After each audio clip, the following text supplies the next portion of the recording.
Welcome to the presentation on the real cost of a master's degree. Know before you go. I'm Alan Seidman on behalf of Affordable College Prep. I thank you for purchasing this presentation, and I hope you find it quite helpful to you. A lot going on in this world, so let's get right to it. Before I begin, it's important to understand that there are many types of master's degrees, and they cover a wide range of vocations. For example, there's the traditional MBA, Masters of Business Administration, yet there's also the Masters of Science, Masters of Arts, Masters of Fine Arts, Engineering, Law, Medicine, etc. Each has a varying degree of value for their graduates. For example, a Masters of Engineering may offer more long-term value than a Masters of Education does. No one size fits all here. So with that in mind, I'm not going to give you too many statistics and numbers as everything is so different. You're watching this video because you've either decided to get a master's degree or you're seriously considering getting a master's degree. And before we proceed with some of the numbers, it is important to know that studies have shown that having a master's degree can be a very good thing in a variety of ways. Number one, and probably most important to you, in the long term, you will make more money for having this degree. How much money will depend on the type of degree that you get. Some have much more value than others. Having a master's degree will add value to your resume, and it will also add value to the organization where you work. Most organizations really enjoy having master's degree graduates work for them because they feel that these graduates have learned new skills such as critical thinking and problem solving, and these are skills that really add value to their organization. And finally, many studies have been done measuring the satisfaction of master's degree students. And overwhelmingly, students have said that they've been very satisfied with their decision to go back and get a master's degree. Particularly, they point out the value they've received from the faculty members, the networking opportunities that they've encountered with their fellow students, and also the specific curriculum, which was part of their degree. These three things provided great value for them and really made them feel satisfied with their decision. So overall, students have enjoyed going back for a master's degree. They feel it's really helped them in a variety of ways. So hopefully I'm getting you excited now about your decision to go back and get a master's degree. However, before you decide where to go, I want you to think carefully and I want you to do your homework. These two things are very important for a variety of reasons. So let's start your homework and start thinking about what's involved by going back for your master's degree. First thing you need to do is define what your goal is. Are you looking for a new job or a new career? Perhaps you know you can get a promotion or more advancement at your current job, or you know that having a master's degree might give you more money.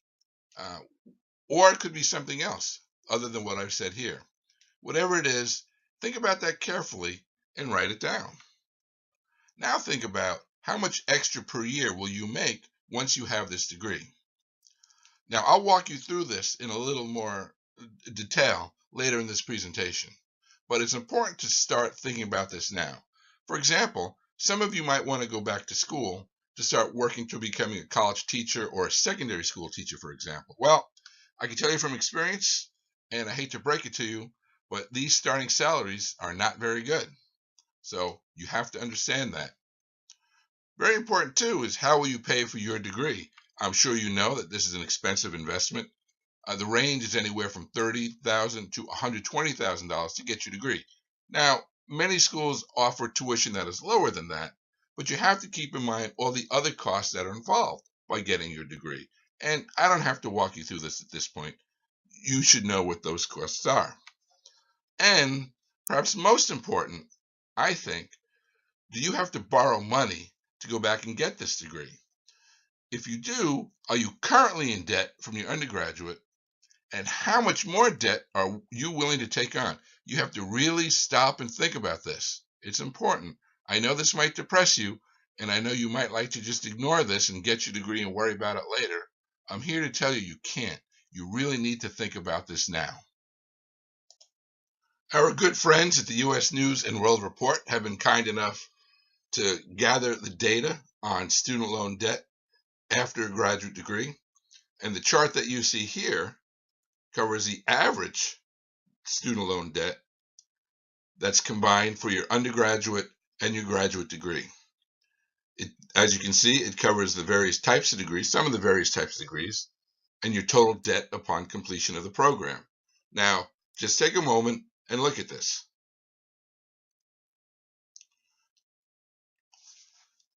Those of you that are interested in the MBA graduate on average with $42,000 in debt. This is undergraduate and graduate debt combined. There you see the others here.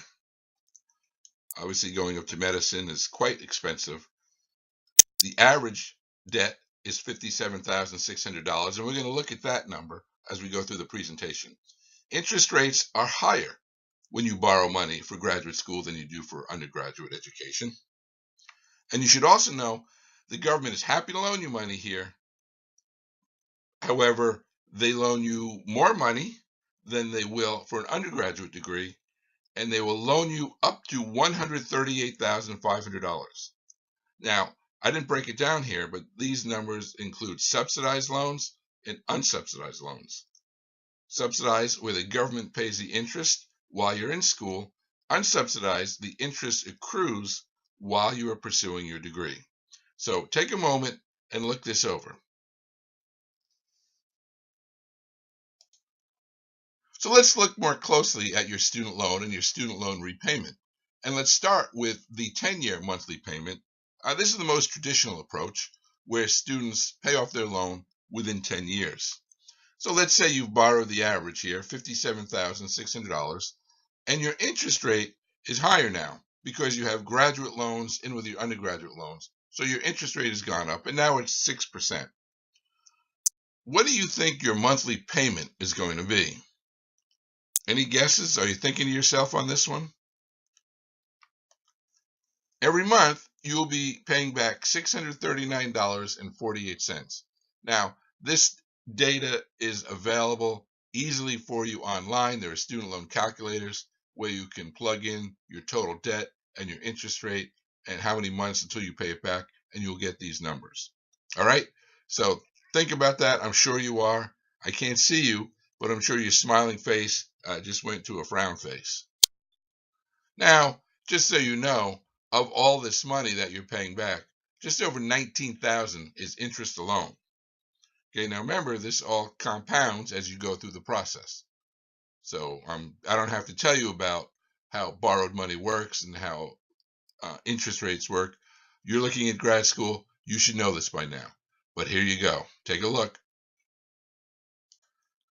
So that last slide was uber depressing.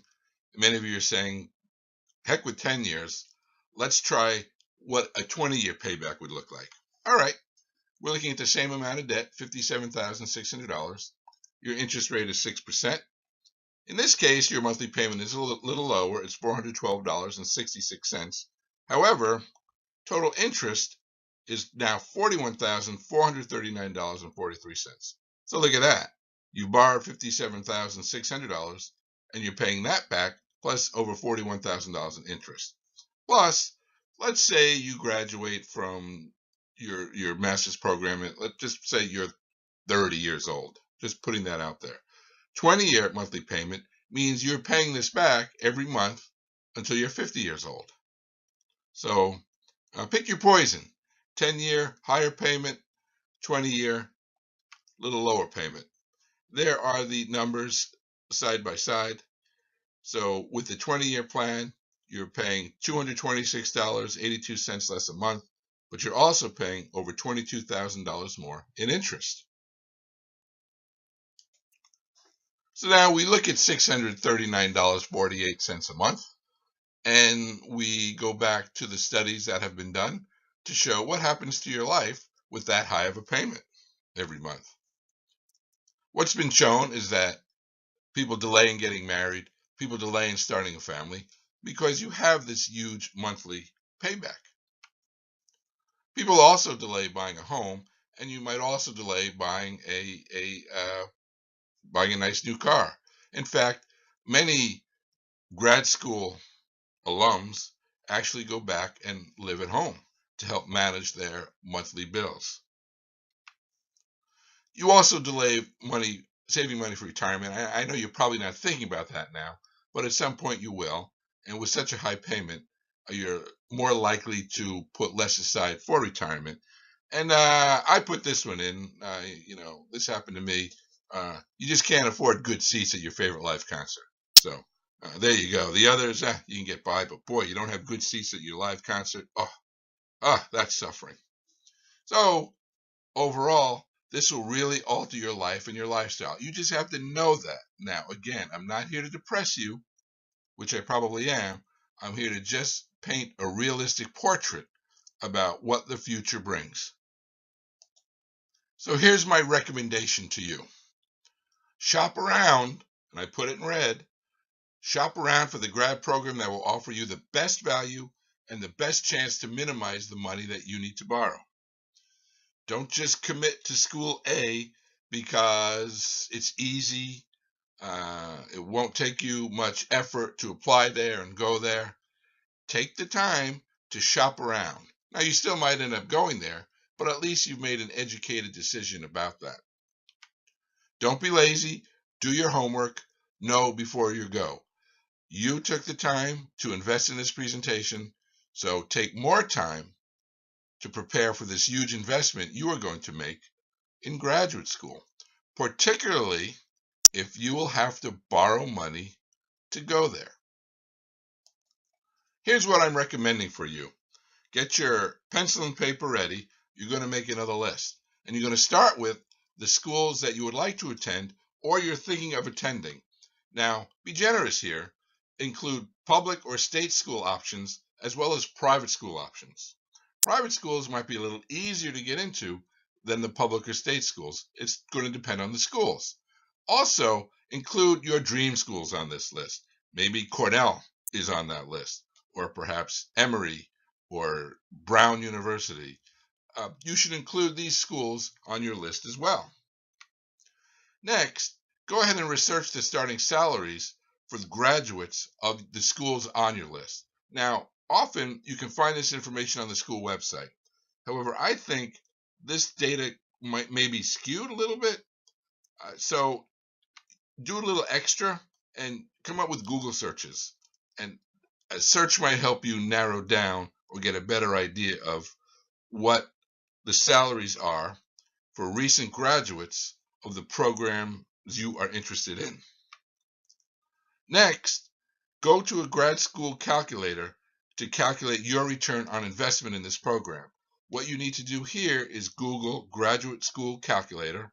I found one on learnvest.com, which you put in the information, the cost of your college, cost of your university, how much money you're going to borrow, what your salaries are going to be, and they will give you a return on investment. And finally, and I know this one isn't popular, I can hear you hissing from here, sign up for and take the GRE or the GMAT exam. Now, GMAT exam is usually for those of you looking to get an MBA, and GRE tends to be for most, but not all, of the other degrees. Now, I know this isn't popular, as I said, especially if you have been out of school a while and you're going back to graduate school, but it is important that you sign up for and that you take one of these exams. Oh, I know. This is horrifying, isn't this? But look at this. $639.48 a month for 10 years. That should be horrifying to you as well. If you take the GREs or the GMATs, you prepare for them, and you do well on them, it will give you more options. And options are a good thing because you might find universities that are less expensive or provide you opportunities to make money or work for the university while you're there. So taking the GRE or the GMAT is important. It's important to prepare and do well. And doing so can really, really help you out financially. Let me give you a few tips for how you can do well on the exams. Obviously, you have to prepare. I'm a teacher. There is no substitute for preparation for an exam. None. Now, there are paid resources you can use. There are many tutors that are out there. There are some websites that offer paid assistance. You can use those, and if you have the resources available, feel free to do so. Many people have told me they're very effective. But this is affordablecollegeprep.com, and we're here to show you the way forward with free resources or ways that aren't going to cost you that much money. And you can start with free videos. And Khan Academy, have you been on it yet? Have you seen it? They offer a ton of stuff on how you can improve your scores and how you could work through preparing for the math section or the reading section, or the English section on these exams. Also, there are just YouTube videos that are available to you. There are also social opportunities as well. There are websites, Facebook pages, and Twitter feeds that put out a lot of free information. These are some here. I follow them on Twitter, and they tweet out free questions. They put out resources you can use and links to resources and blogs and so forth. So you should get on Twitter if you're not already. You should follow these sites, and they will provide regular updates on how you can prepare and do well on these exams. But remember, you have to prepare and you have to put in the time. This is what's important. You have to dedicate your brain, and I know you're busy, but dedicate your brain to do well on these exams. Because if you do, it can open the door up to many good things, including paying less money to go to grad school. And you could also follow me in LinkedIn. Some of you may already. If you don't, I recommend you do, for the reason that I like to put out information on graduate school savings tips, including scholarships and other offers that are there to make the graduate school world a little less expensive for you. So once again, I can't emphasize this enough. A good score on the GMAT or GRE exam will give you more options. It could open the door to more schools. These schools could cost you less money than other schools. Remember, right here, guys, that should scare you. That sure scares me. So anything you can do to bring that number down is a good thing. Don't discount scholarships.